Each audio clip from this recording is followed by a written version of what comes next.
Okay, bye. See you in 5. Hey, it says we're Bye, y'all. live, Chris. Yeah.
Hey, good evening, everyone.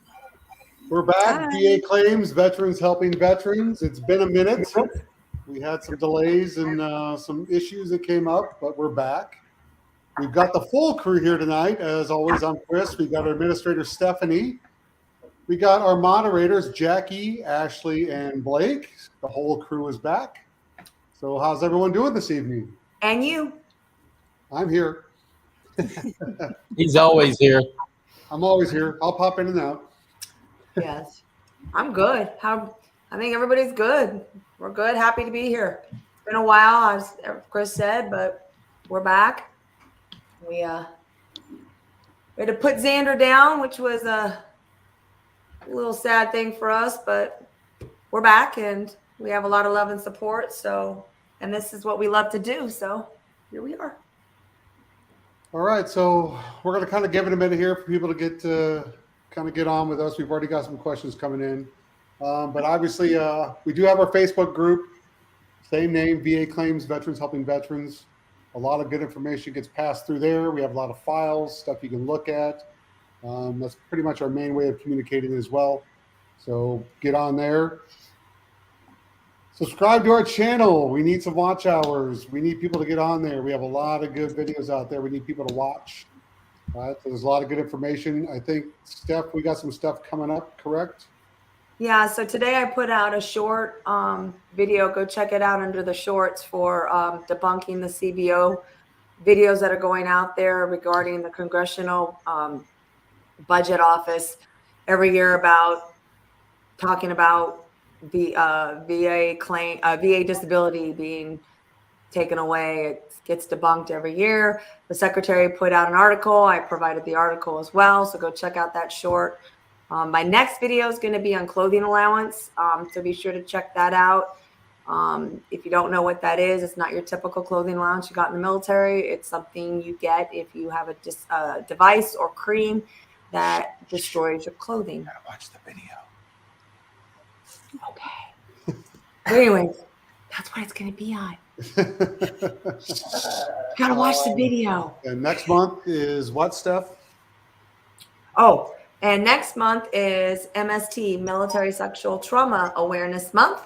So I will be putting a video out on that and some good links for things to help people out. And so be sure if you see the little teal ribbon, that's somebody that's honoring MST awareness. And so yeah, that'll be something I'm going to put out next month. April, actually, gosh, next month in 2 days. Right. I know, it's crazy. That means payday's Friday. That's right. We get paid. I got paid. I'm already in. Yeah, Ashley got paid too. Yeah, lucky. Guys, below is the email, VACVHV@gmail.com. Please send us, if we don't get to your question or we have, we need more information, or at any time you just want to email Stephanie, we'll get it to all the moderators and we'll pass it around and get you back an answer through that email. And we've already had one question here that I just want to bring up. Go ahead. I got to do my disclaimer. I know. Hold on. Okay. Guy on the couch is back. He's always here. He's asked if we do donations, Zoom meetings, other things like that. Please send us an email and we'll get you that information. We do have ways to do it. But like I said, email us at VACVHV@gmail.com and we can pass you that information. Until we get enough views, we can't get a donate button. That's true too. Yeah, until we get the watch hours, YouTube can't monetize the channel, guys. So we don't have that capability. So, all right, Steph. Well, here we go. Okay. So how do I share it? Because it says remove, Chris. Thank you. All right, guys, I'm just going to do the short disclaimer. How about this? Veterans Helping Veterans is not accredited agent, VSO, attorney, or entity recognized by the Department of Veterans Affairs. And we're not affiliated with the VA in any way. We do not assist veterans with the preparation, presentation, and prosecution of VA disability claims for VA benefits. Well, this says consult. Oh, I brought up the wrong one, guys. I apologize. Well, phooey. Stand by. I got the right one. Hold on. Why? I don't know where it went. That one says that, and this one says that. So, anyways, we don't assist or help or prep. So we're just here to help you guys. We're not affiliated in any way. We're just here to answer the questions the best we can with our ability, and so be it. There we go. That'll be it. All right, let's get started. Okay, let's get All right. started. I'm going to go away. Okay, bye. Ashley, you want to go ahead and read the questions? Yes, ma'am. So this one is from Juan. So I have an allergic rhinitis, and I don't have PALS or the blockage, but my allergies take me out to the point I have to lay down because nothing seems to help at all. Can I file a claim? Well, first of all, is your allergic rhinitis due to service, like a presumptive one? That would be my main question, because if it's due to service, then yeah, you can file it as primary. If it's due to presumptive, then you can file it due to presumptive.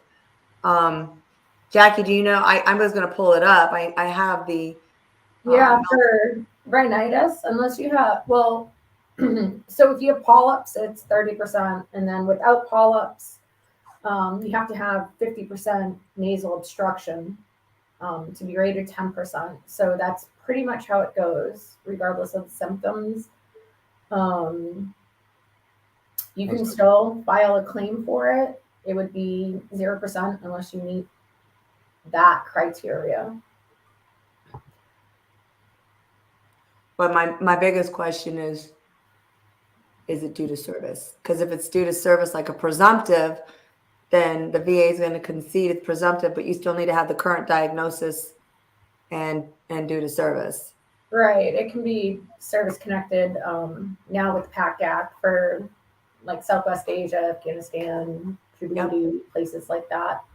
And it is a no kid and presumptive. So if you have a diagnosis, like a chronic diagnosis, it can certainly be service connected if you have service in those areas. Yeah, they did away with the 10-year manifestation rule when the PAC Act passed. Right. So if you want to put that answer in, well, just let us know if you're how you're filing it. Sorry, Chris, go ahead. Okay, this one is from LG. So Yeah, hello, I think he's just giving us everyone. an update. So we've been helping LG a lot, I think. Okay. Wait, what? This is from LG. I think it's just an update. 'Cause What? I think we've been helping them. So just Oh, go ahead, Ashley. So hello, everyone. Just wanted to let you all know that my IDES process has finally ended, and I'll be medically retired on 1st of May. Congrats. That's awesome. Good. Glad to hear that. Good to hear that. I didn't get the 100% on the VA side, so I have to fight a little more, currently at 92%. Okay. That's a start. 90, Plus you're medically retired. Oh, Yeah. what's he A couple saying? of things were canceled that I thought that were being added as secondary. How do I refile? Can I do an increase and add them as secondary, or is this a supplemental claim? See, I be listening. A couple things were canceled that I thought were being added as secondary. How do I refile? Can I do an increase and add them as secondary? So now that you're on your way out, you would have to file once you get out, because you're now medically retiring as of May 1st, which is coming up here in a month. So you would just go ahead and file your claims accordingly. If they weren't filed at the time that you filed with when you medically retired and submitted all your claims at the time. So the answer is yes, you would file your claims. If they're secondary, you would file them secondary to the primary, and then show the causation or aggravation of the primary. Because you still need that, right, Jackie? Even if you're getting out of service, if you're filing something secondary, it's not presumed because they're not filing it primary to service. I mean, it really depends. So you said they were denied. So yes, like you said, put in a supplemental claim because they have been denied, or you can do a higher level review as long as it's within year of you getting out of service, you retain your appellate rights. If you put in a supplemental, he would need new evidence, isn't it, Evidence. right? No, you can also, well, so the thing is like, it's based on like what they have. Like, are they going to receive any records that were not included in the initial like PEB or MEB, because sometimes there's late flowing evidence and stuff, so you would have to take a look like at that. Enroll in your VA, local VA, and get seen for those issues so you can start showing continuity of care. And then make sure they're like really secondary, because if they happened in service, even though they're secondary to another condition, Yeah. They're still they still primary. can be considered. Primary. And then there's a lot of chronic diseases that, as long as they manifest to a certain degree following service, they can also be not presumptively service connected, but it's like a continuation. So there's like a few different avenues for there. Without more details, it would be really hard to Yeah. speculate.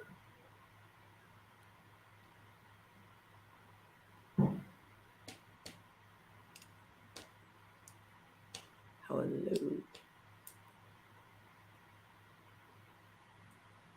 Ashley? Yes, ma'am, I'm here. Okay. This one's from Miss Katana 370. Just wondering, can the RO grant a BVA remand, or does it go back to the BVA judge? What happens if your BVA remand is denied by the RO? I will go ahead and take this one, stuff. Yeah. So when the BVA remands something, they're kicking it back to the RO for some sort of development, some sort of action. They either think that new exams need to be ordered, new medical opinions need to be ordered, or they need to develop for evidence, advisory medical opinions. There's something that BVA can't do, so they refer it to the RO. Now, once the RO, the regional office receives the evidence in the form of a completed exam, a completed medical opinion, you sent in forms that they were requesting, the RO is going to make the decision on it. Now, if you disagree with that decision, at that point, you can reappeal to the board, where the board will review it. But once the board remands it back to the RO, it's under the RO's jurisdiction for whatever development had to be accomplished, and then they will re-adjudicate the claim. So I have a question about that, because I've been through several BVAs. I was granted it at the BVA by the judge, but remanded back to the RO for rating purposes. So can that happen as well? That it's just going to the RO, like you said, for a CMP exam for rating purposes? And yeah, they can't so the change DC decision review offices, so they have a DROC, Seattle has a DROC, St. Pete has a DROC. So sometimes DC will grant them, but they don't have like a huge group of personnel up there. So they ask for assistance from the other appellate areas, so Seattle and St. Petersburg, to assist with that. But if the BVA grants the condition, then it goes back to the RO, and the RO literally is going to grant it. There's Okay. no like discussion. If they remand it, it means there was something else that was needed, further development before a decision could be made. So when it goes from the judge back to the RO's office, it still could be denied?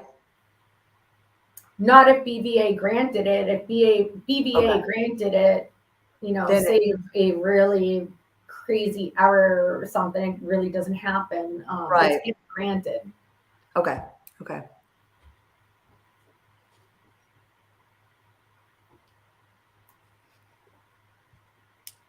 Chris, you got a next question? He's slow tonight. Is he sleeping? He's a Marine. What do you expect? No, I just was hoping you guys would kind of recap that one, but Well, I lost the question. Can you put it, you know what, that would be a good idea. Can you put it back up? We'll recap it. That is a good idea. So can the RO grant the BVA remand, or does it go back to the BVA judge? What happens if your BVA remand is denied by the RO? So if the If the BVA remands it to the RO is going to conduct the development, and then they're going to make a decision on the claim. That's pretty much it. That's why I was asking if the BVA granted it. They can't. If they grant it, it's still going to go someplace to get granted. Right. But because you'll see that you get, like, if it's granted by BVA, you'll see in the mail, you'll get the actual Board of Veterans Appeals decision.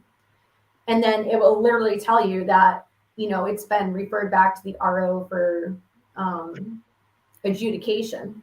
The ROs usually take care of that piece of it. Right. So basically the answer to that, to recap it, is if the BVA has granted it and it's remanded back to the RO, then the RO is only. Well, so we're talking about two different things here. So we're talking about BVA remands. That means that BVA did not have enough information to make a decision in regards to the claim.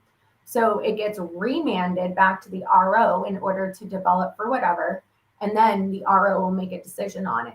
If the BVA grants it, it's still going to get referred to one of the DROCs for implementation, but there is really no discussion.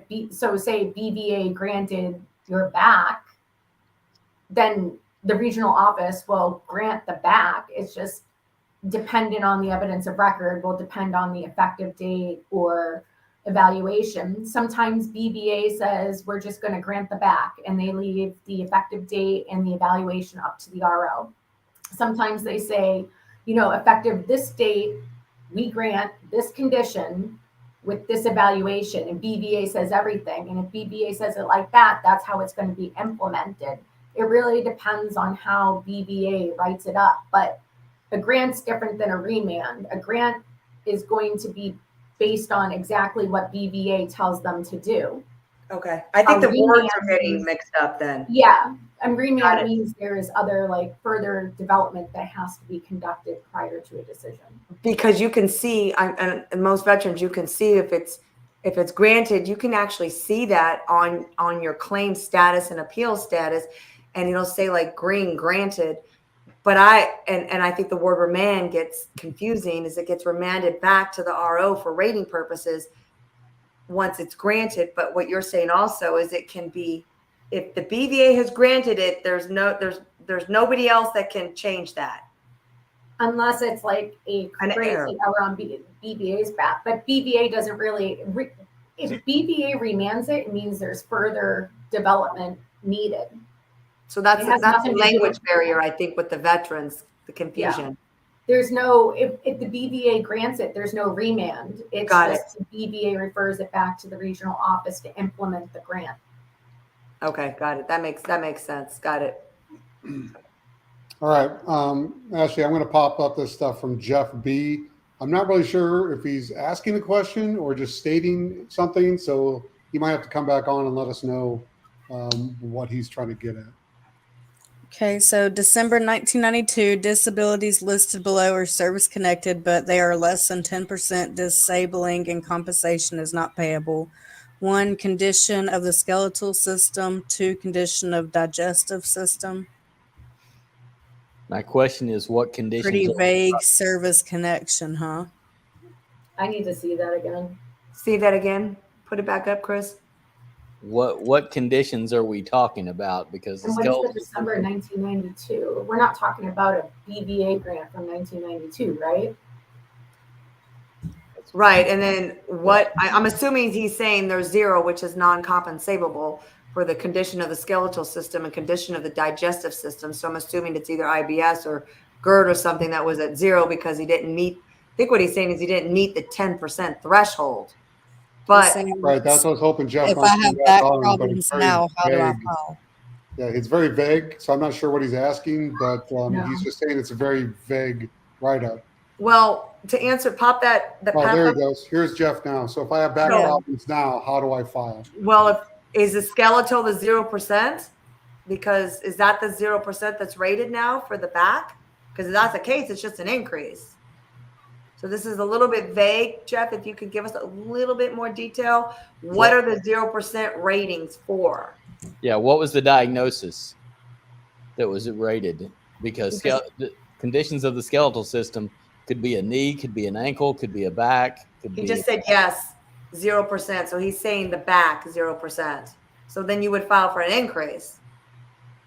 If it's rated and service connected and it's gotten worse, then you would file for an increase. The 0% just means it's non-compensable. And Jackie, you can tell them better with the code. When they don't meet that threshold, the 0%. Because in some of the ratings they don't show a 0, they show the minimum as 10, but yet somebody will get 0. Can you touch on that? Yeah, because I mean, sometimes that you might have a chronic disability that doesn't meet the rating criteria, but it's still a chronic condition. So if it's not like, say for like the rhinitis, right? So it's 10% for partial blockage of the nasal passages, 30% for polyps. Even though it doesn't specifically say that in the rating criteria, you can be rated 0%. It just means that you have no symptoms that the VA will pay compensation for. Okay. And he did say his back and knee was rated. Okay, so now I'm really confused. Back and knee was rated at 10% about. I'm not going to even, I kind of know what's going on, but I can't even pretend that from that question that I know what's going on, and I won't even speculate. So Jeff, Chris, can you pop up the email? Jeff, email us at this email address with a more conducive explanation, what's going on, what you're trying to accomplish, and I'll get with the team and make sure that we get the answer to you as best we can. What So each that way of the ratings are. Yeah, and let me know what your ratings are too. Redact all your personal information when you send it to me in email as well. I'll just address that software backfill thing right there. There is no software backfill. The raters are the backfills. So I don't really know what they're talking about. Zam? They're saying it was a old software that just spit out generic. Yeah. Yeah, the raters do the generic backfills, not software. So just throwing that out there. Okay. All right. So this is Kevin. I think we've talked to him a couple of times before. Yep. The TDIU claim was denied today. They said I was still able to work even though I'm legally blind. They have proposed reducing me from 90 to 70. I have 60 days to appeal. What do I do now? So hold on. There's a second part to this here. Okay. It says, I'm very disappointed the VA said since my CMP examiner did not say I wasn't able to lift things is the reason why I was denied. Was it a mistake filing for TDIU? So, I hate to say this, but I mean, anytime you file, unfortunately, you do risk the inevitable black cloud of being potentially reduced for something. As far as filing for TDIU, you obviously thought that you were deemed it based on being blind. But what I want to go back to is now that you're being proposed a reduction, you actually have 30 days to request a hearing, and you have 60 days to provide any new evidence to support not being reduced. I'd have to actually see the denial. I think everybody else would agree with me. I But think I mean, just my other playing question, devil's advocate here, being blind is not a barrier for employment. People with no legs, no arms are able to be employed. It's a wonderful time that we're living in, and there is so many different services and softwares and reasonable accommodations that can accommodate lots of this stuff. So I'm just throwing it out there because you were denied. Being blind isn't a guarantee for IU. They consider previous employments and your work histories and all sorts of other stuff. So, and the other question I have is his blindness service connected? Because we're talking about it being denied because he can't lift because his back is bad enough. That's a good point. Your TDIU is based on your service connected disability. So if the blindness is a service connected disability, then that would have to be considered in there with it. Right. So Michael, excuse me, My question, Kevin, is you said you're being reduced from 90 to 70. So what disability did you file with the VA stating you were not able to be gainfully employed? That's what was looked at, and that is what was proposed, the reduction. So for you to go to 90 to 70, that particular disability has been proposed a reduction that is obviously changing your overall from 90 to 70. And as Blake said, it's depending on the disability that you're stating was service connected, that was not making you gainfully employed. I'm sorry you got denied and further getting reduced, but you do have the opportunity to fight it, like I said. So to recap, you have 30 days to From the request date of the letter. Right. You have 30 days to file for the hearing, as Blake said, per the date of the letter. And you have 60 days per the date of the letter to submit evidence and any additional new evidence or anything to warrant not getting reduced. So like a doctor, going to your doctor or something to get some more information and stuff like that.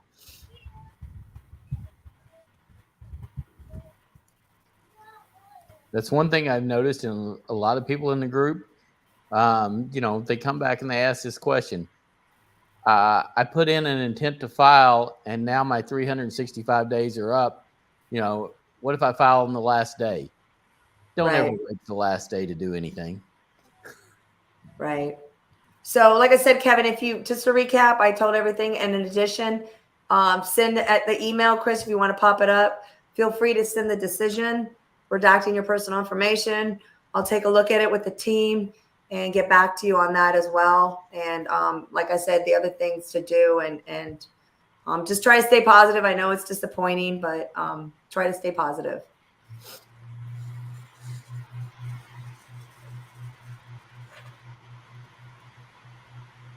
Do we know what forms he might need to file? Well, it's in his That's what he decision did. letter. Yeah, Okay. no, it's in his decision letter that he needs to submit the request. Off the top of my head, I don't think it's a form, is it, Jack? I don't think it's a form.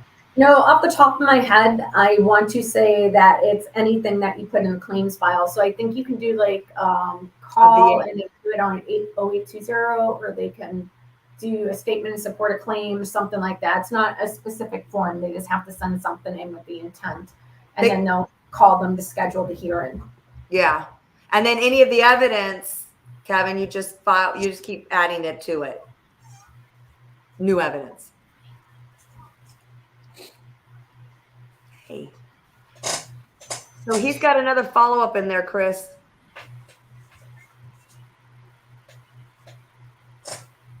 I saw it a little bit down the road. You have it starred. Well, pop it up because I'm not sure where. Okay. So he had a follow-up. It's right here. Go ahead, Ash. Okay, so hello, Stephanie. I am Brian Jewell. My question is, how do I file for a partial hearing loss disability? Is it easier to just contact the VA services and have them help me, or do it online? Okay, Brian, I hope you're listening right now. I sent you a massive email on what to do. I know I'm good friends with your wife, Rhonda. So if you could check your email, I gave you all the information in that email, what you need to do. It's a pretty simple claim to file for tinnitus and hearing loss on the VA form 21-526 easy. But check your email. The answer to this is you can file it directly online. And I also gave how to create a logon on va.gov. But once you're on va.gov, you should be able to see health and benefit side, and you can file a claim right through there. It's really easy to do online. I'm happy to walk you through it, but check out my email. I sent it, I think, about a week ago. So make sure it didn't go to spam, but it would have come from the VA, VACVHV@gmail.com. And I sent a plethora of information to you. I like that word, plethora. Good word. It's a good Call word. it just SAT word. All right, Chris, what do we got next? Okay, so this one's from Guy on a Couch. Steph, you answered a question today on the Facebook page about the ACE review. My question, sending in a DQB done by a qualified person. One, will they look at that? Two, is that better than a regular CMP exam? Well, the VA is bound by law to look at all evidence submitted. So yes, they will look at the DBQ. The ACE review, what I was answering earlier today is when the question was posed why they didn't have an exam, whether it was in person or by televideos, because obviously the rater is asking the examiner to review the medical records without you being present. But the answer to your question for the DBQ is yes, they have to look at your evidence. And Chris, can you pop it back up? What was the second question about the CMP?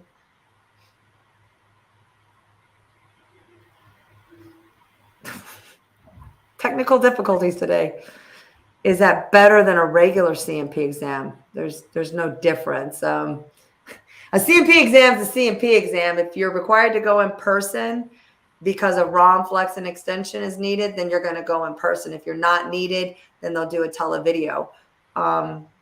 Typically, I mean, I'm going to just say from my personal experience, and I'll let Jackie bounce off or Blake or Ashley, but usually when it's an ACE review, I've always been denied. So I've never had a good ACE review behind my not having an in-person exam.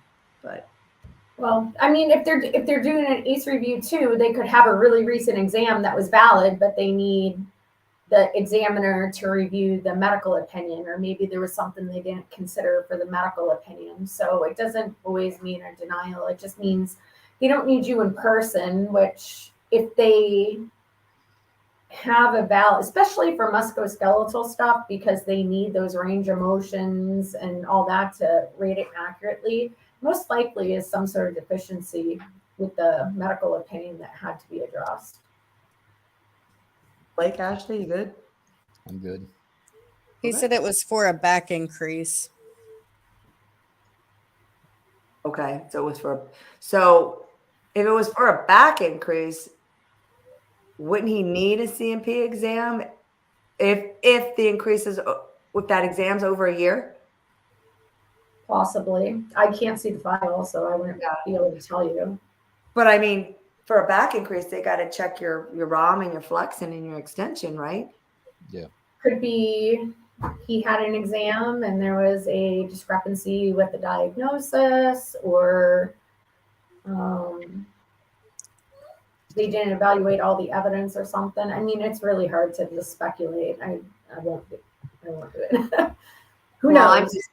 I'm just saying if it's been over a year from the CMP exam, and you're filing for a back increase, that requires an in-person exam. So we don't know. I guess if you want to give a little bit more information, you're filing for the back increase. How long ago was it where you rated for the back?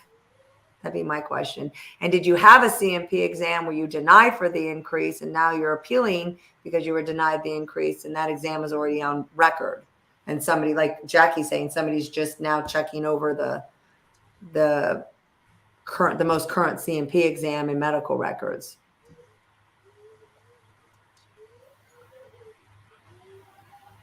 Ash? Okay. So this one's from Peter KNYK. So I'm getting close to 100%, but missed an appointment because of a blizzard in the Northeast last week. I called them and let them know. Should I be concerned about being punished by them? No. No one's punishing you. It was weather. So I'm assuming they were probably in the same predicament unless you were going hundreds of miles away from your exam and they weren't in the blizzard either. But no, you're not going to be punished for not going. You need to reschedule as soon as possible. Right. So since you couldn't make it because of the blizzard, I'd be calling whoever it is, QTC, VES. No. Don't bother with the vendors. They can only, if they've already canceled the exam request, they can't do anything. Contact He didn't say they canceled it. But if you couldn't make an exam, well, because they're going to cancel it because he didn't make it. He was a no-show. So he needs to contact VA with the 1-800 number that ends in 1000 and you need to say that you weren't able to show up for the exam due to the snow. That shows good cause for not showing the exam. So even if the veterans like the VSR misses it, when the rater goes to rate your claim, they should see that, because you're going to call and say that you were unable to make the exam due to like good cause. Then they will kick it back and ask for the exam to be rescheduled. Or my famous go-to is Thank you. That's there's it. the phone number, or submit the VA 21-4138 ASAP and state, I was in a blizzard, I missed my exam, and get that submitted ASAP, because they see it within 24 hours. It's in their claim. And It depends on how they send it in, though, stuff. Like if they're going to fax it or mail it, then there's time. If you call in the 1,000. No, I'm talking about filing it then that's right real online. time. I'm saying Right, but not everybody does that. So if they call and there's that 0820 and they look at it, they'll reschedule those exams because there's a good reason for missing it. They're not supposed to rate it. Okay. I always go to with the statement in support of claim, but I mean, I guess either one. I mean, either is sufficient if they're there in enough time. I've been trying to what was that? I've been trying to reschedule. They know about the snowstorm. Okay. Who knows about the snowstorm? The VA, or are you talking about the contracted facility, Peter?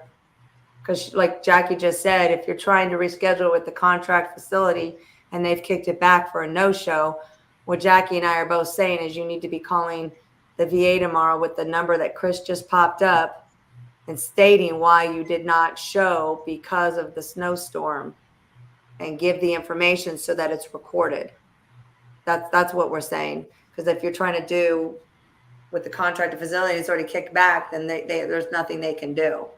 But my point was, if the facility's in the same blizzard, everything would have been canceled, and they'd be calling to reschedule all their exams. That's where I was. Everything goes through the national work queue now, so it's in the cloud. You can have somebody from California rating a claim from somebody in the Northeast. They don't know what the weather is. I'm not talking about the raters or the claims. I'm talking about the facility. QTC. I'm talking about the facility that he was going to would have been in that blizzard too. So they would have canceled all the appointments. That's where I'm going with it. Maybe they didn't cancel the appointments and they. Right. I'm just saying if they were in the same damn blizzard.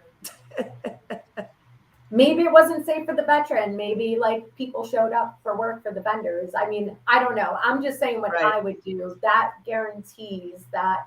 And then even if somebody didn't see it and they rated it, like they could go back in your file and they can see that documentation that you said you had just cause.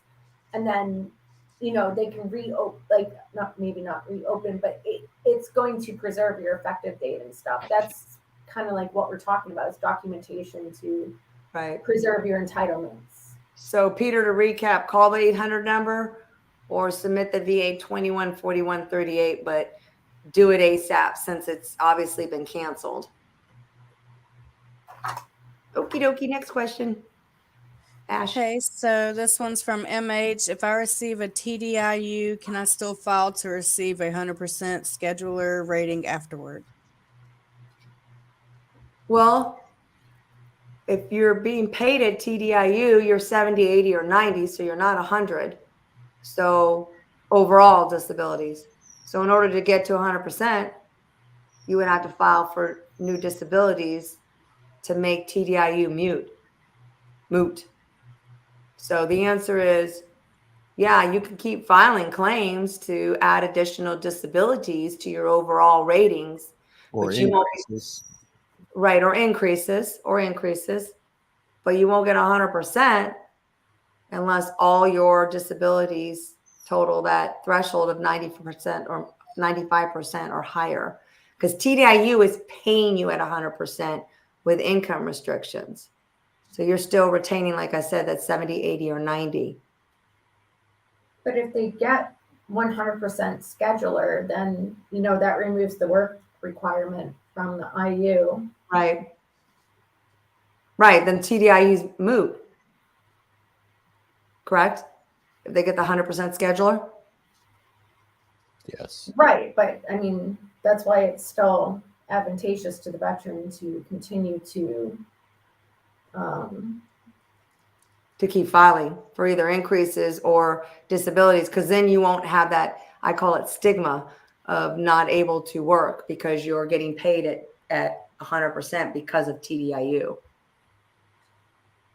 TDIU is total disability, individual unemployability, Jeff. And also IU, which is individual unemployability. They're really the same. Okay, so this one is from Bamboo Pandolfi. Does degenerative disc disease count as arthritis for diagnostic code 5003? And does degenerative disc disease in L5 and S1 count as arthritis in 2 minor joint groups ratable at 20%? Jackie? Pop up the question again for me. No. Degenerative arthritis in more than one disc in the back? No, that doesn't count as 2 minor joint groups. Usually when it comes to the back, they'll diagnose like a back strain or something. It's not usually just degenerative disc disease under the diagnostic code 5003, although it could be rated solely on that and then be rated based on like range of motion and stuff. So a lot of times they'll diagnose the veteran with like a lumbar strain and then say the veteran also has degenerative disc disease. So then it would be, I can't think of off the top of my head what the back would be, but it would be hyphenated. So the You want the back rating? like for, I can look it up real quick. Lumbar strain.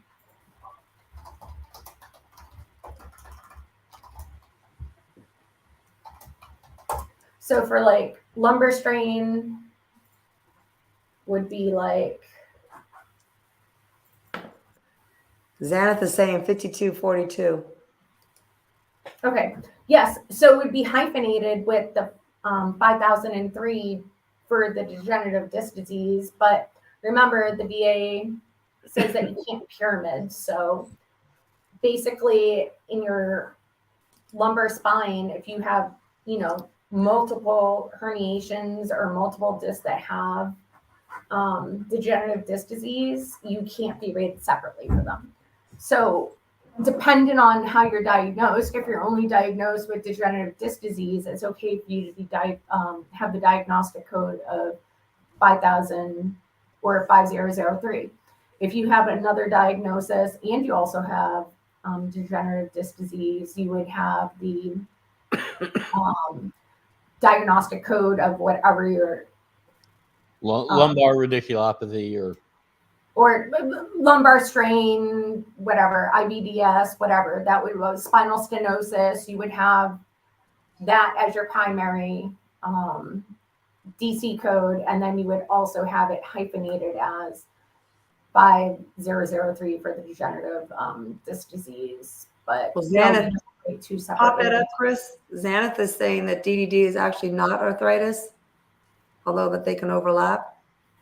Well, it also depends on what kind of arthritis it is. We're talking about systemic arthritis or joint arthritis and everything else. You're not going to be rated separately for having a diagnosis of the back and then also having degenerative disc disease.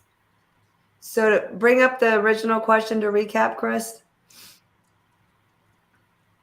So Jackie so to recap, Jackie, on this. So degenerative disc disease, if that's the only thing you're diagnosed with, yes, it's probably going to be coded as 5003. It's still going to be rated as like range of motion and whatnot. Right. 5242. And then and then DD and L5 and S1, no, it does not count as 2 different joints. It's all included in one joint because of the pyramidal rules. So it'll be based pretty much on range of motion or painful motion. So painful motion would be a minimum of 10, and then depending on your range of motion would be generally 20 to I think 40 or 60. Mm-hmm. All right. Looks like we got a lot of questions, Chris. Go ahead, Ken. Okay, so this one is from Mr. David Harder. So if my supplemental claim for mental health due to in-service stressor gets denied, can I go another route and claim secondary mental health due to pain from already service-connected injuries? I mean, yeah, that's somatic syndrome disorder, SSD. If you have a chronic disability that's causing chronic pain and mental anguish, then yeah, you can certainly file it secondary. But like you said, it's if you already, I know we've been talking a lot, David, so I know what you're talking about. He's filed for his mental health. He's been denied, guys, and so he's filed a couple times, and he's on an appeal for his mental health due to service. But what he's saying is, if he does not get his mental health primary, can he file secondary to a disability service connected, which he certainly could if he had, you know, the connection there showing that the chronic disability that's service connected is causing mental anguish, chronic pain. Yeah, they definitely can, but they might take evidence that was found during the initial claim to substantiate or disprove that. But you can certainly claim it any way you want. Yeah. And you can have more than one mental health diagnosis. So, But you're going to only be rated for one primary. yeah, but you can still have more than one mental health diagnosis. I understand that, but let's not confuse them, because you can only be rated for one primary one. A lot of times we get guys thinking and gals thinking they have multiple mental health issues and they can file for them. They go and file for something when they're already rated for mental health, and they should be filing for an increase. Well, actually, you can be rated for more than one mental health condition. Other than eating disorder. You can't have regular mental disorders. It's just that because there's so much overlap between mental health disorders and which condition causes this and which condition causes that, most examiners are bright enough to realize that you can't really attribute just symptoms of like sleep or panic attacks, whatever, to this mental defect. And then, you can do, increased irritability or suicidal tendencies towards another mental health illness. They overlap so much that you don't ever really see them separately rated, but they can be. Rated together, they may give you 70%. Rated separately, one might give you 20%, one might give you 30%. So give me an example, because insomnia doesn't have a rating. Right. But mental health has all these diagnostic codes. Okay. So you can be rated for depression and you can be rated for insomnia separately. There can't be any overlap of symptoms. The examiner has to be able to delineate between the symptoms clearly and expertly between insomnia and depression. As long as the examiner is able to do that and there's no overlap of the conditions, yes, they can be rated separately. But if there's even like a little overlap, then no, they don't. And usually because so many mental health conditions have so much, it's not objective evidence, it's subjective evidence and medical records and stuff they're going through. They can't really say that this condition's only causing these symptoms and this condition is causing other symptoms. A perfect example of this would be when veterans are service connected for TBI. Why do some veterans get TBI rated separately and some veterans get it grouped together? With TBI is neurological, it's not a mental. TBI is neurological, it's not mental. But most of the time it is combined with mental, because most veterans who have a TBI diagnosis also have a mental health diagnosis. And because of the neurological components of both, they can't be separated. Right, exactly. You can only be rated for one mental health. You can have multiple symptoms, but you can only be rated under the mental health rating code. You can't be rated for anxiety, and you can't be rated for depression. You can't be rated for PTSD, and you can for insomnia. You can be. But insomnia doesn't have a rating with the VA. There's no rating code with the VA for insomnia. You know why? Because they rate it under mental chronic sleep impairment. That's what I'm saying. But You're only saying one thing, insomnia. I'm saying under the mental health rating code, to not confuse the audience, you can only be rated for one mental health rating code other than an eating disorder. Unless they have completely separate symptoms that the doctor is able to delineate and clearly attribute to both conditions. So what you're saying, just so I'm clear, you're saying if I have PTSD and I have anxiety and they're clearly distinctive, I can have 2 ratings under the mental health? It's possible. I've never heard. Okay. All right. Well, I mean, it's clearly in the CFR that you can only be rated for one mental health rating. right, pyramid rule says that you can't have the same manifestations of the same symptoms under different conditions. Doesn't say you can only have one mental health rating. It says you cannot have manifestations of the same symptoms. You cannot have PTSD and anxiety and claim insomnia as a symptom of both. Right. And insomnia is considered a mental health condition.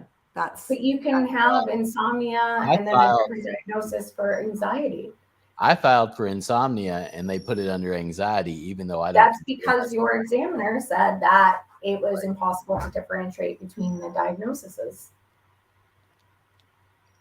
It's not going to get separated. I mean, let's be clear, because mental health is so subjective. It's not like objective evidence. It's not like they can look at your arm and say that you've had a broken bone. Like, these conditions overlap, and that's why there's so much, like, you know, veterans get frustrated and they're like, well, do I have depression? Do I have PTSD? Do I have insomnia? Like, what do I have?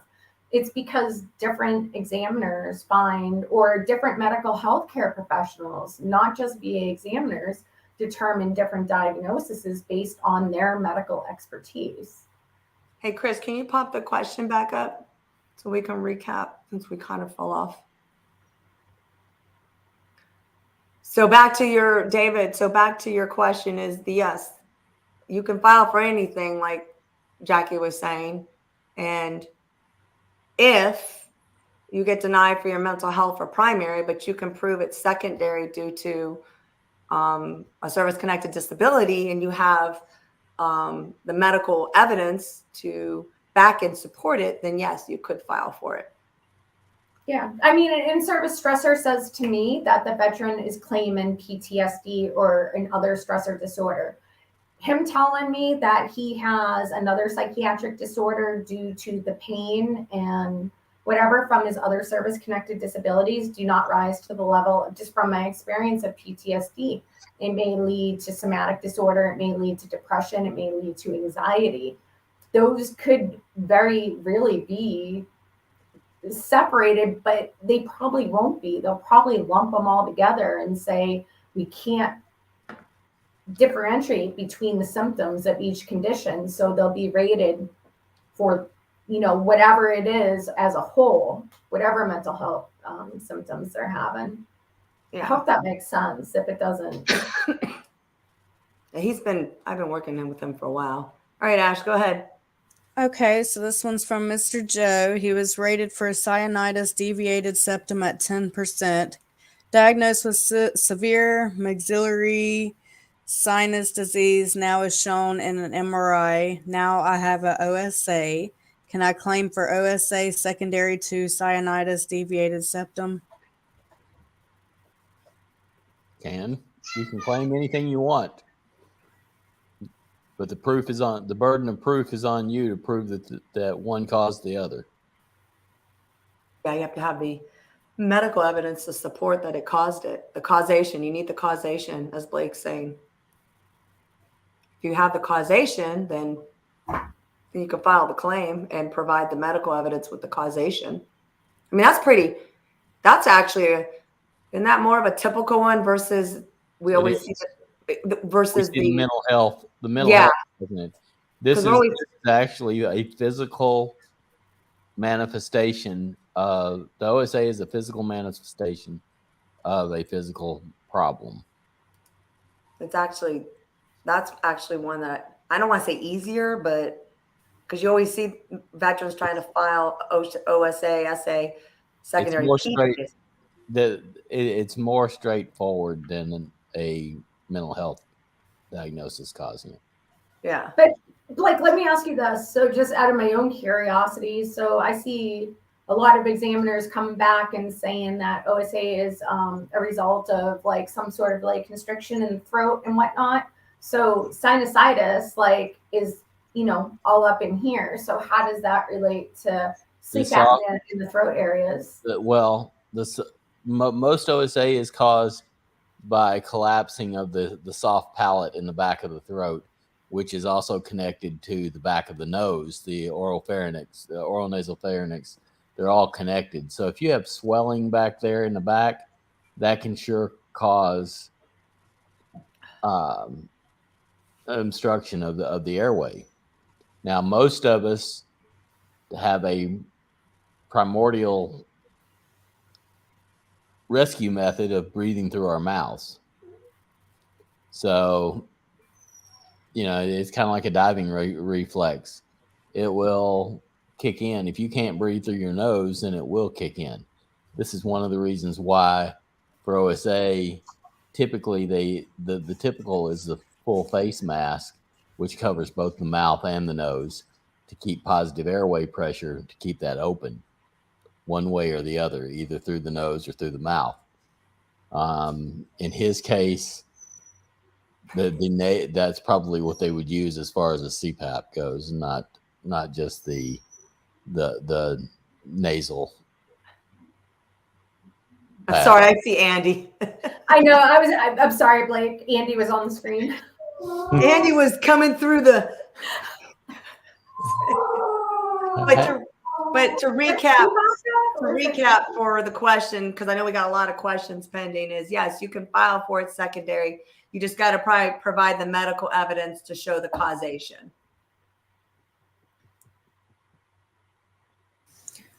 Okay, so this one's from Laughing Guy. Got a hard question. Well, hard for me because I can't seem to find an answer anywhere. I am 100% PNT because my other conditions are over 60%. I was awarded SMC-S. What's the question? Do you get both 100% disability and the SMCS? Yes. Because isn't SMC-S inferred, Jackie, at a point? Yeah, it is. So it can be for housebound, but it can also be if you have one service-connected disability rated at 100%, and then the totality of your other disabilities are rated at least 60%. So it would be inferred. And here's my question on that, because it always gets a little sticky, and I'm not sure about this. You can't be 100% total and then you have to have one rating at 100% plus the 60% and right to get that SMC-S. For one aspect of it, there's two different ways to grant it, but yes, one of them is to have one single disability at 100%, and then the remaining disabilities at 60%. Okay. Not one disability in addition to 60. You could have like a cluster of disabilities at total 60. Mm-hmm. Okay. Yep.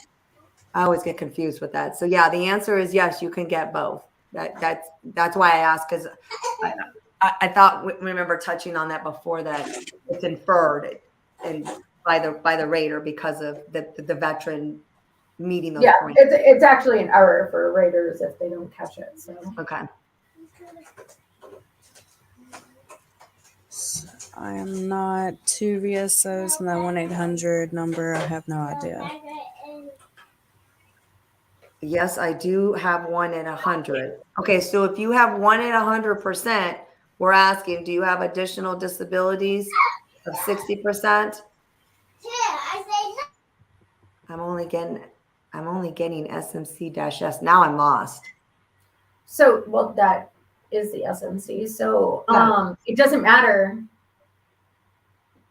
what your percentage after the 100% is. You're only going to get that once. It's once. So if you have a 100 disability at 100%, the rest equal to 60%, you rate SMC-S.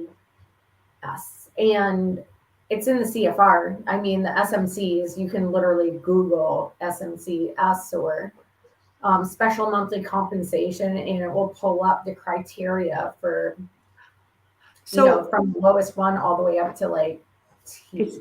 Is he saying he's only getting SMCS and not his 100% pay? Is that what you guys are taking from that answer? I'm only getting SMC dash. There's no way. Wouldn't he be getting his 100% disability plus the SMC dash S? Well, yeah, because SMC is special monthly compensation. It is Right. extra money on top of the 100% rating. Right. But he's saying I'm only getting SMC, not the 100%. That doesn't make any sense. Then they found housebound, but usually housebound is a lot less common. There's certain criteria the veteran has to meet, but if they don't leave the house and they meet like certain criteria and whatnot, they can qualify for housebound. It's not common without at least 100% rating, but it is possible. Okay. So it's possible, because he's saying he's only getting the SMC dash S. It's possible that's Yeah, I'll actually just because that's interesting, because usually SMCs are added on top of your pay, like the typical, like, well, it would be on top of his pay, whatever he's rated for, but you don't always need 100% to rate SMC. right. But this is the one that always gets talked about when a veteran has one disability at 100%. I see it come up a lot, the SMC dash S. SMCS, but there's more than one way to qualify. For it. So, Yeah.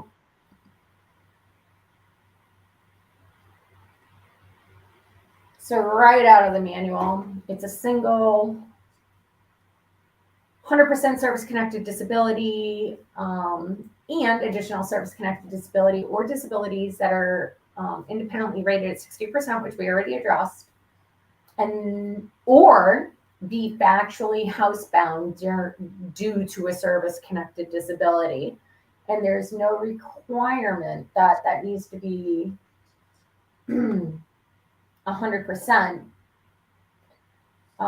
Just confined to the place of residence or immediate premises, or if institutionalized to the ward or clinic areas.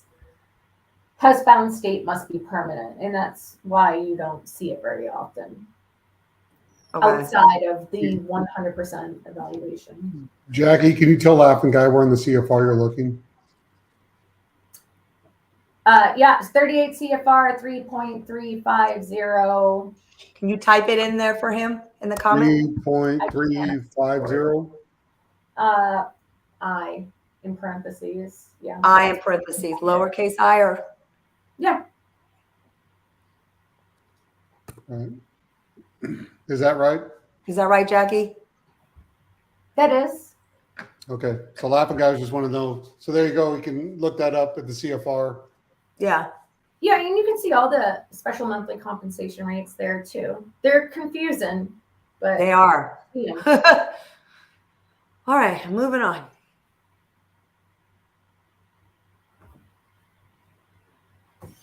Okay, so this one's from Miss Carla Rizzo. So once I learned the requirements for an increase, I withdrew my claim. I was wondering if the VA can still require me to do a pulmonary and reduce me. There is one right before that. It says the DVA recommended I submit a claim for the increase in exercise-induced asthma after 14 years of having this rating. So I submitted a claim for an increase in exercise-induced asthma after having the rating for 14 years. And then the follow-up was, once I learned the requirements for them, I withdrew it. I was wondering if the VA can still require me to do the, well, if you withdrew the claim, there's no claim. So if you have to withdraw it in writing, remember? Yeah. So if you withdrew it correctly, then no. if your DAV rep withdrew it for you on your behalf and correctly, then it's been withdrawn with the VA. Then there's nothing to worry about. So yeah, I would ask your DAV rep, Carla, if they withdrew the claim for you on your behalf, and if you could get a copy of it showing it the claim was withdrawn. Yes, Andy, we hear you. He just wants to come on and speak. He does. So this one's from Miss Shakara Jenkins. Are sleep studies only for sleep apnea or for insomnia as well? Blake? A sleep apnea. I was reading something else. A sleep apnea for what? Is a sleep apnea is a sleep study only for sleep apnea or for insomnia as well? Well, it will actually tell you how much you do sleep. Most people will come in and tell me after a sleep study, I don't know what good it did because I didn't sleep during the whole thing. And I'm sitting here reading it, and it says that you had 54 minutes of REM sleep and that you had, 4.5 hours of mid-level sleep. So it will not necessarily read for insomnia, but it will tell whether or not you slept at all during that night. It's not required for insomnia. They won't order it. No. No. Just for sleep apnea. Okie doke. Okay, Seymour BZ. So degenerative disc disease, what equals 2 to 4 weeks impact, consecutive weeks or days throughout the year? So I'm going to go ahead and say that you're not talking about degenerative disc disease. This tells me that based on going on weeks that you're probably talking about the IBDS. IBDS has to be prescribed by a physician or it doesn't count towards the rating. So There's a couple of otherwise, parts PD is rated on range of motion and if you have pain. IBDS is rated on how often that you're prescribed bed rest. So it doesn't really matter. It has to be consecutive and it has to be by a physician. There are a couple more parts to that question up above it, starting after the lady Carla Rizzo's, that he's working on an intent to see more breezies and working on an intent to file thoracolumbar 10% and cervical 20%. Can we pop the question up? It's even higher than that, Chris. 729 when it was put in. There we go. That's the first part of it. So high again at 91% working on ITF for 10% and cervical 20. While doing VA community care treatment, what is the best way to express arthritis of lumbar and neuropathies, upper and lower? Well, I'm just gonna jump on this. So for if you're talking about, well, you really wouldn't be talking about neuropathies. Neuropathies are more neurological conditions. More often diabetes. You probably mean radiculopathies, in which case, if you're diagnosed and assessed with them, they're automatically inferred with neck and back claims. So you don't really have to provide a nexus for those, like if you have sciatica due to your lower back or whatever, as long as the physician assesses you as having the diagnosis. So it has to be prescribed or it can't be a loss of work. It has to be prescribed by a physician for IBDS. Okay.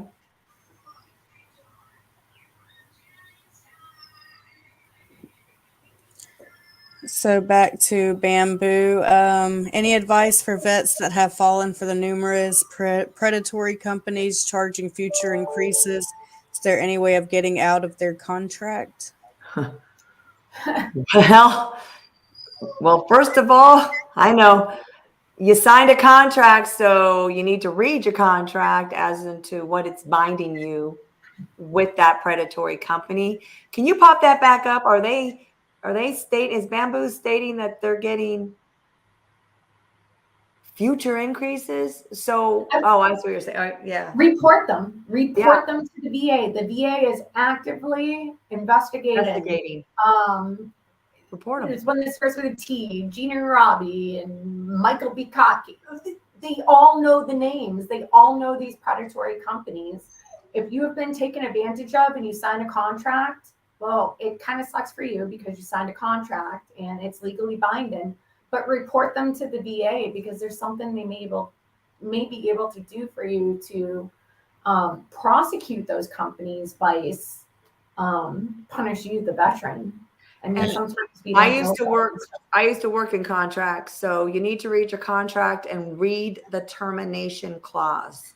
There Right. should be a termination clause in your contract. And it should say how both parties can get out of it. Yes, Yes. and I have seen some where they have no termination clause because all they did was go on the website and join their membership program, and then you're stuck like Chuck. Report it to the VA though, because the VA has the ultimate say when it comes to this stuff. Report it to the VA so they can continue to investigate and prosecute these predatory companies. Report it to the VA, but also read what you signed and see if there's a way for you to get out of it legally by submitting in writing how to terminate it. It's very easy to terminate a contract. You just have to read it, find the termination clause. If there's no termination clause, then you just have to send them a certified. I mean, I'm getting. Well, that's the thing with like these predatory companies. Like they make it more difficult. Like They do. make it really difficult for you to terminate, or you sign a piece of paper that says, for all claims filed in this time period from here to here, that I get this much money. Just don't use those companies. They're awful. So to recap, report it, please. Report it. Do they just report it to the 800 number, Jackie, or is there some type of IG? They should. If you Google report to the IG, report to the IG. Let them investigate it. And the IG is the Inspector General. Yeah, Inspector General. So report it to the Inspector General and get your contract out and read it and see if there's a termination clause to get out of it. I'm sorry you're in it, but I hate hearing that. We hear about it all the time in the group. Okay, so in Iraq, there were kids playing near the dirt road. I witnessed a small girl hit by a British truck, placed in the back of pickup, but died on the way back to the airfield. Where can I get a record of that event? That's from Mr. Jeff B. again. I guess it would depend if it was Hey, Chris, can you pop on when you have anybody that's been over there? Like when there's an incident, is it reported? Jackie, normally there's after action reports. It can be reported in OMER or whatever for something like that. You're probably better off getting buddy statements. Yeah. Yeah, because unfortunately, not everything was reported. They're getting better at reporting incidents like that, but not completely. So you'd be better off writing a personal statement, buddy statement, anybody who had been there to collaborate the event. And even if they did, tracking it down could be a real problem. Right. So yeah, that's a good idea with the buddy statement's probably the best way to go. And your own personal statement, right? Yes, of course. Yeah. Own personal statement, buddy statements, like as much evidence as you can give them. Would that be this? That's for the buddies. Yep, that's correct, Chris. And then depending, I guess, Jackie, if they're filing for it due to PTSD, not combat, but fear, would that be under that VA 21-0781 or more of this statement form?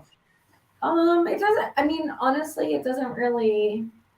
When you're talking about a stressor statement, it doesn't really matter what form. They'll take both of them. Yeah. One's catered towards a little more towards personal statements than otherwise, but they still require the same basic information. Yeah. He says he's searched and searched. I guess I'm assuming, Jeff, you've searched and searched about it. So just go with what Jackie and Chris said. If you have any buddies that you can find that were there at that time, then get a buddy statement. Otherwise, your own personal statement to help with it as well.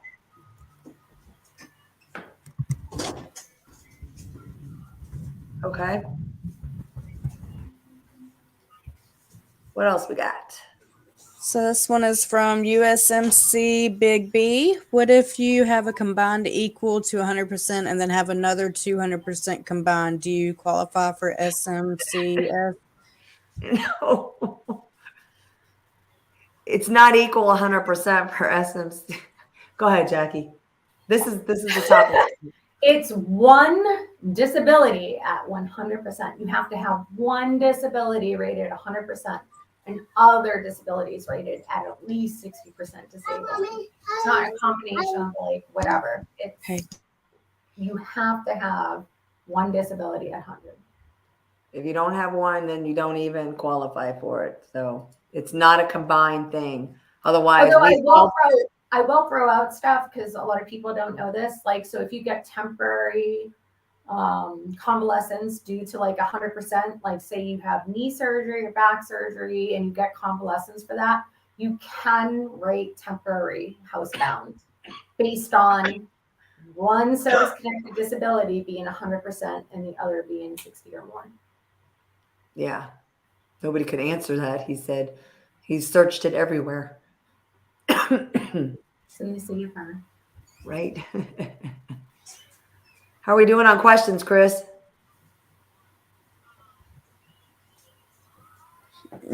Back to LG. So I know there's a difference between the 100% being at 92, and if I do reach 95 with my supplemental claims, do I have to apply for PNT?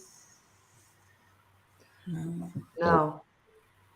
No, if you're at 92 now and you reach 95 and get rounded up to 100, that still doesn't mean you're PNT. The only way you're PNT is if all your disabilities are static. So for an example, I was 100% total for 3 years because I had a future exam for my mental health.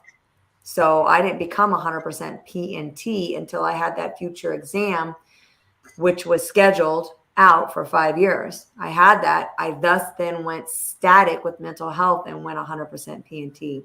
So the PNT that goes with 100% is if all the disabilities are static. Meaning that they're not going to get better. And you're not going to have a future exam according to the rate. They see no improvement. They don't see it warrants a future exam. Now, and Jackie, you can piggyback off of this. I think the typical one that you do see a future exam is mental health, because while it doesn't heal, we could get better with mental health. Yeah, I mean, that's a typical one, that's right? always the hope. I mean, like if you're getting treatment and you're Right. taking medication and counseling and stuff, isn't the hope to get better and not be 100% disabled for Right. forever? But I'm saying typically that's where I see a lot of the RFEs, the routine future exams. I'm seeing a lot of them for mental health. Yeah, because mental health is volatile. Right. Yep.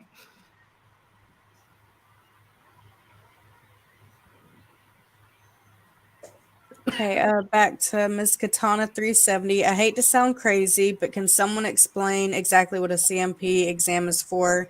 Understand if the range of motion is needed, but what else is the rater looking for from the exam? What is information? I'll touch on it, then everybody else can touch behind me. CMP is compensation and pension exam. It's a legal exam ordered by the VA for your claim for disability due to service-connected disabilities or secondary to primary.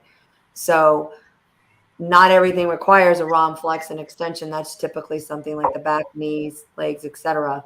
I mean, you might need a the CMP exam for mental. So basically, it is ordered by the rater. And Jackie, I guess you can answer this too, because I don't want to go off on a tangent, but not everything requires a CMP exam, but typically they're ordered. But I mean, you could very well not have a CMP exam if all the evidence is provided to the rater, correct? Right. Right. So like CMP exams, so they're kind of like confirmation collaboration for a lot of things. So our medical records, like if you look through your own individual medical records, like there's provisional diagnoses. You could be diagnosed with lupus, but your medical record doesn't say how bad it is, or the rating criteria is not addressed in your exam or your provider's assessment and whatnot. So that's why they're ordered. So we're out there. The VA is asking for medical opinions and examinations to confirm diagnoses and to review the medical records and have. What are you giggling? Look at the last comment. Oh, that's stupid. I know. But anyway, so it's basically to like confirm and continue, because I mean, like, honestly, from most people's medical records, you're not going to be able to evaluate the criteria based on like the CFR. So it's better to order you an exam where all these diagnostic criterias that may give you a rating that you could be paid for is addressed, whereas your regular doctor may just be like, oh, it hurts, but they don't address like how your range of motion is affected, because that isn't like a distinguishing factor for them. They just know that your knee hurts, or what treatment you're getting for something, like confirming treatment. I mean, it's just another tool for them to use, and can't pay you is to deny you. I mean, unless you have a reason to be denied. So maybe you're mad you get denied. I don't know. But I get it. C&P exams, I've been through nightmare ones. I get it. I've been through good ones. right. But the biggest thing is you have to remember, most normal medical exams or most normal people's medical records will not indicate the severity that the VA will compensate you for. And that's why they have to send them for it, because most normal examiners are like, your knee hurts. They're not going to measure your range of motion or painful motion or anything like that. So that's why. Yeah. Oh, it's okay. I mean, I get it. Like, your Marine Corps. No, we know. But I'm just saying there's a reason why they do it. No, yeah. It's trust me, I've been your average family practitioner doesn't send someone for pulmonary function testings when they have asthma. They treat it. Right, exactly. So they need to know what your PFT scores are so they can accurately rate it. Same thing. Yep, excellent example. Yep. You want to be compensated appropriately, you need to go to your C&P exams. Yeah. And please don't listen to the people that tell you you don't have to go to the exams when they're ordered. Please don't do that. If you are ordered to go to if you are ordered by the VA to go to the exam, please go. Please. Yes. Those medical companies telling you not to go, those are like the best things for VA raters either, because they're like, oh, there were no show, no thing, medical records. Denied. Don't say anything. Oh, that's an easy CNC, or that's an easy, like, it's the easiest thing. Go to your appointments. You know, not the VA is not out to screw veterans. We already had this question. You have these people, like, you have this in place because people try to game the system. So instead of being mad at the VA, maybe you should be mad at the veterans who try to game the system so much, because that's why this is all in place. How are we doing on questions, Chris? We got one more that looks like it might be a question. It's in there from Peter. He says that it's so strange. I've got a combined 100% service connected and I'm rated at 80%. So can you pop it up? Can you click? I think that's a VA math issue. Correct. It's nothing strange about it, because if we did basic math, we'd all be 100%. VA is rating us on the severity of our disability. So while we see that we're 250% overall, the VA math is making us, let's say, at 90 or 95. But again, VA math is not basic core math. So there's a huge difference. We're not just adding up all our disabilities. And then other things come into factor too with math, which a lot of veterans fail to realize. You have bilateral factors as well that come into factor. So you have a lot of things behind the scenes too. And I really hate to give credit to any of these like predatory law practices and everything, but if you go to, I think Hill and Ponton, yeah, they have a really excellent calculator that you can put your disabilities into, and they'll include the bilateral factor and whatnot, that you can kind of see where your stuff would be. I also have a great spreadsheet that I got from a former rater. with all the little calculations. It's really, I put it in the group. It's in the group under the file section in the Facebook group. I haven't seen that. Most raters have their own calculators. There's also a couple of in the file section, and if you search the post, there are a number of posts that explain VA math. Yes, I It's a have that. calculator. It's complicated. If you really want to just rack your brain, go find that post on VA math in the Facebook group and go read it. It's a plethora. I think we have some more questions, Chris. Yeah, we're coming up on an hour and 30, so we got time for one more question here. Okay. Well, let's do the aid in attendance one too, Chris. Okay. Which one's that? Aid in attendance. How does it work from Anthony Burton? Well, no, pop that one up. Yeah, that one. The aid. Yeah, there we go. There we go. Jackie. So aid in attendance is like based on need. So there's like certain forms that your physician can fill out or whatnot. Qualifying the need. I'm just gonna pull it up real quick because I can't remember everything off the top of my head. But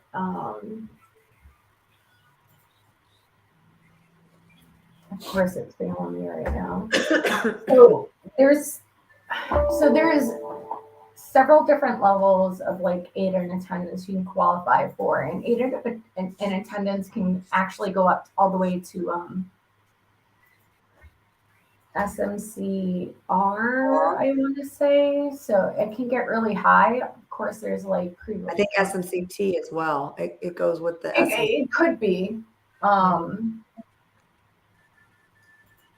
But aid in attendance is a sticky one for me. I'm in foreign waters when it comes to aid in attendance because.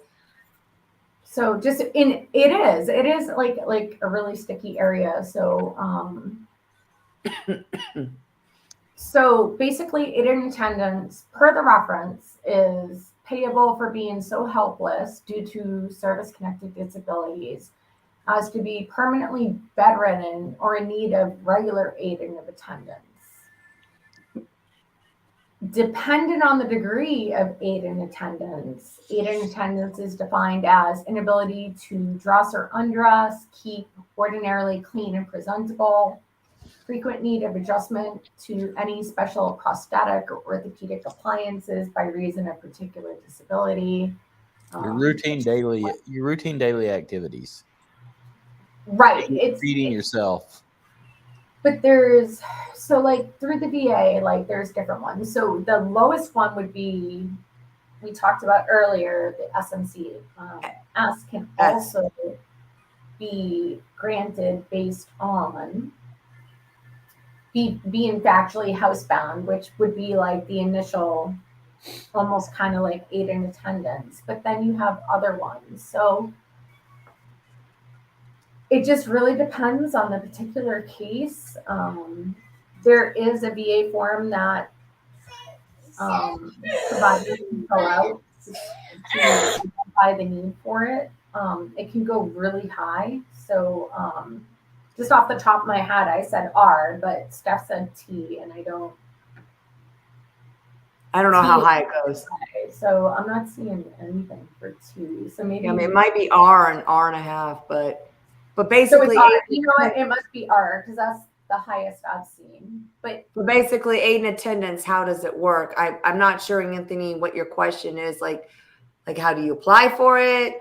Or it's based on your need. It's based on your need and how handicapped you are. It's how you're able to take care of yourself. That's really what is going to determine the threshold of care needed. Yeah. All right. What's the C more, Breezy? Unfortunately, I only probably have another 2 minutes. For OEF, OFS Gulf area regarding presumptives, is fibromyalgia the same thing as myalgia? He's already diagnosed for myalgia. Myalgia is muscle pain. Fibromyalgia is a grouping of symptoms. So what's the answer? I'm going to say no. They're different. The answer is no. Okay. No. I see one more from the Jeff B. With PACT Act and burn pits. How does lung function test with disability rating for ILD? Doesn't change. ILD, interstitial lung disease, is based on PFT results. It's still a PFT, still the same rating criteria. Still the same. Mhm. Okay. All right, All right. guys. We've been at this for an hour and 35 minutes. If you have any more questions, That's great. Yeah. please send us an email, vacvhv@gmail.com. A lot of questions tonight. Maybe you didn't get all the answers you needed, so hit us up and we'll touch Well- base with you again. And be sure to join us on the Facebook group if you pop that up again, if you're not in there. And Same name. you haven't subscribed to YouTube and watch the videos, that would be great. Help us get those watch hours up too, guys. We really appreciate it. And we'll be back in a couple weeks. Thanks a lot, guys. We'll see everyone later. Thank you, everybody. Peace out. Bye. Good night, y'all. Bye. All right.